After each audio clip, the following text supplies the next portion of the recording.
Assalomu alaykum qadrdonlar, hamyurtlar. Xudo xolasa giloslarimiz yetilish arafasida. Donalari yaxshi, mana katta iri.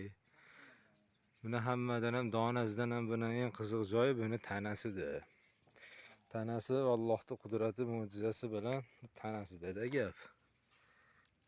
Uni qaranglar. Bunga nima deysizlar? Subhanalloh, subhanalloh. Shu holatda mana. Bunday qilamiz. Xohlasang dismakol bilanmi, naynit bilanmi qilib qo'ysa ham bo'laveradi, yopishtirib. Xohlasang bunday qilib qo'ysa ham osilgan holatda Xudo Allohning qudrati bilan 2 yildan beri shunday hosil olyapmiz. Ba'da suv qolmasa baqa olamiz, ba'da bo'lmasa baqa olamiz. Natija yomon emas. Tanalari yaxshi. Mana hosillariga gap yo'q.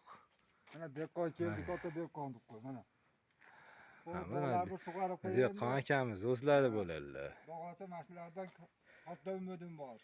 Ularda Xudo xolasa endi dehqon bobo bundan qancha yashiy tonna olasiz endi? men hozirgi mo'ljalimda sizlarga aytsam, har bir nimadan 100 kilodan mo'ljal qilib turibman, mana shu 1 tonna o'zim olmoqchiman.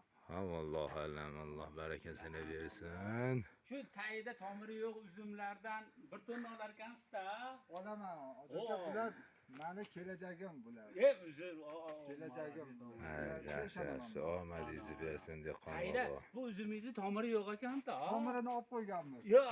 Ketib qolmasin deb. Ha, bu ham yaxshi, Ketib subhanalloh. qoladi o'g'lar, aka-baka. Shu